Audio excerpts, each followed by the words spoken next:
pour les personnes qui ne te connaissent pas, est-ce que tu peux me dire quand est-ce que tu as mis un casque de football américain la première fois? Parfait. Moi, mon nom, c'est Floyd Boucard. Moi, je suis un jeune de Montréal, au Canada. La première fois que j'ai commencé à jouer au football, j'avais l'âge de 7 ans. Puis c'est quand même petite histoire drôle qui s'est passée dans le fond, c'est que je voulais jouer au soccer avant, mais ça n'a pas vraiment marché. Mes cousins jouent au football. Ok. Puis directement après ça, tu sais, genre, quand tu sais pas vraiment un sport, tu vas à la pratique tout habillé. Moi, j'étais tout habillé. J'avais le casque, j'avais les épaulettes, j'avais les souliers directement, sans chandail, je pratique rien. Dès que je suis arrivé à la pratique, j'avais l'air un peu, tu comprends? Ah, ok, on sait, c'est sa première fois. Mhm. Dans le fond, aujourd'hui, la première fois, on voulait me mettre joueur de ligne, Ok. défensif. Puis après ça, c'était football flag. Puis après ça, genre, dès que j'ai commencé à courir, ils ont vu ma vitesse. Puis ils ont vu que, OK, il peut courir quand même vite. J'ai échangé pour porteur de ballon. D'accord. J'ai joué porteur de ballon pour longtemps. Puis après ça, genre, j'ai commencé à être sur joueur ligne défensif, porteur de ballon, linebacker, tu comprends? Ok. J'étais un petit peu partout. Et Ouais. après, du coup, comment est-ce que tu as eu l'opportunité de transférer de là où tu étais de Montréal à aller justement dans l'Alabama? Parce que j'ai vu que tu Ouais, as fait le ouais. high school en Alabama et en Ouais. Floride aussi. Dans le fond, c'était un petit peu après le COVID. J'avais un mentor, il s'appelle Coach Jean-Guillaume. Ok. Gros merci à lui, Coach Jean-Guillaume. Il y avait des connexions, il m'a laissé aller à l'école. Puis comme la première année, je pouvais pas jouer à cause que je m'en rappelle plus qu'est-ce que ça avait passé, mais je pouvais pas jouer. Puis comme ça a quand même brisé le cœur parce que je voulais vraiment jouer. Je me suis dit, tu sais quoi, je peux pas jouer, je vais juste me concentrer au niveau académique. Je me D'accord. suis concentré au niveau académique, j'ai remonté mes notes. Puis la saison d'après, j'ai pu jouer, puis j'ai eu une saison gagnante. On a gagné le championnat. Puis après ça, j'ai commencé à avoir des offres qui rentraient. Beaucoup plus d'offres qui rentraient. Puis dès que j'ai signé pour aller à l'école à Miami, les gens ont commencé à plus me reconnaître. Et du coup, tu es parti tout seul. Quand tu es parti de Montréal, tu es allé à Mobile, Alabama, tu étais tout seul? Ouais, je suis parti tout seul à l'âge de vers 15 ans, 14-15 ans. Je suis parti tout seul. J'habitais dans une maison d'accueil avec une Ok. famille d'accueil. C'était une très, très bonne famille. Je les apprécie beaucoup. Puis comme c'est un peu ça mon chemin, là, j'adore mon parcours. Et du coup, après, une fois que tu es sorti de Miami, tu as eu pas mal d'offres de plusieurs universités, notamment Oklahoma, enfin vraiment des grosses universités. Et qu'est-ce qui a fait que tu as opté pour USC? Dans le fond, moi, je crois vraiment à la loyauté. Puis USC, c'était une école que, même quand j'avais commit à Oklahoma, ils m'ont toujours dit, ils m'ont dit les affaires, on te veut toujours, on te veut dans ce programme, puis on sait qu'est-ce que tu pourrais faire pour ce programme. Et après ça, j'ai prié beaucoup dessus, puis j'ai vu que USC, c'est vraiment la place c'est là que je veux être.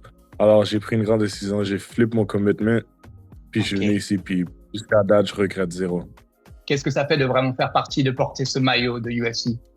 Ah, c'est très, très, très important. Moi, je prends ça à cœur parce que à tous les jours, tu dois savoir qu'il y a beaucoup plus de petits jeunes, ou moi-même, quand j'étais plus jeune, j'aurais rêvé être où je suis en ce moment. Mon opportunité, je prends ça vraiment à cœur et j'adore. Puis juste vers l'intérieur, c'est une très bonne université. Puis comme tu peux savoir que académiquement, ça va t'amener loin. Juste avoir le degré de cette école, ça va t'amener loin. Puis c'est quelque chose que j'ai compris très, très tôt. En ce moment, j'adore toutes les secondes que je vis en ce moment. Cette année, vous êtes classé 14e au ranking, si je dis pas de bêtises sur le ranking qui est sorti. Ok. Contrairement à l'année précédente où vous n'étiez pas nécessairement classé, là, on sent qu'il y a vraiment beaucoup de personnes, de médias et autres qui vous voient possiblement aller chercher une place en playoff. Qu'est-ce que tu dirais qui est la différence entre, par exemple, l'année précédente et puis cette année? Pour le vrai, juste, t'as dit qu'on est 14e. Moi, je regarde pas Mhm. vraiment le plateau. Ok, ok, Moi, je suis plus une personne, je me concentre sur le présent. Mais quelque chose qu'on a changé, comme vous avez vu, on a changé notre coaching staff. On a beaucoup de nouvelles personnes qui sont venues ici. Alors, juste en faisant des petits rajustements ici par là, tu peux vraiment voir la différence juste parce qu'on a amené des personnes où on avait les points les plus faibles, on a ramené du renforcement. Puis en ce moment, ça nous aide beaucoup. Tu dirais, tu représentes Montréal, le Québec, le Canada, voilà, à l'international. Il y a beaucoup de joueurs canadiens qui font partie du college football, mais c'est vrai que peu ont la possibilité d'évoluer dans un programme aussi historique. Qu'est-ce que ça représente pour toi de représenter le pays? Ça représente beaucoup pour moi, juste parce que je sais que de plus en plus, moi et d'autres joueurs, depuis qu'on a la chance de représenter, on va le faire. Moi, à la fin de la journée, je suis Canadien et Haïtien. Je dois toujours représenter Haïti. Je dois toujours représenter Canada. So, je fais ça avec les meilleurs de mes habiletés. Puis, je prends vraiment ça à cœur. Que tu donnerais comme conseil aux jeunes qui jouent au Québec pour suivre un parcours, parce que tu as eu un parcours fulgurant, en fait, on peut dire, de tes 15 ans jusqu'à aujourd'hui être à USC. Qu'est-ce que tu donnerais comme conseil aux jeunes Québécois qui te regardent? Moi, j'adore quand on me pose ce genre de questions-là. Juste parce que moi, un gros conseil que je pourrais dire, puis beaucoup de personnes vont peut-être pas comprendre les débuts, mais si tu, quand tu vas comprendre, tu vas comprendre. Moi, je pense que un gros conseil que j'ai, c'est ton parcours ou le parcours de quelqu'un d'autre ne va pas nécessairement dire que ça va marcher pour toi. Qui veut dire que une personne, peut-être que lui, dans son parcours, il a fait toutes les choses que les gens t'ont dit de pas faire, et toi, tu as fait toutes les choses que tu as dit de faire, et ça n'a pas marché, mais ça va marcher dans le futur, tu comprends? Mhm.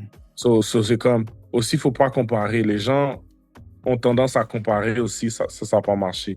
Tu restes sur ta propre ligne, tu te concentres sur qu'est-ce qui marche pour toi, et tu continues à faire ça avec beaucoup de discipline, puis tu vas y arriver. Ok, ça marche. Merci beaucoup pour ton Merci conseil. beaucoup de Et m'avoir puis reçu.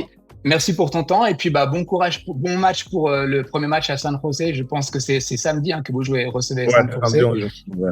Donc bon courage pour le match et bon courage pour la saison. Merci beaucoup.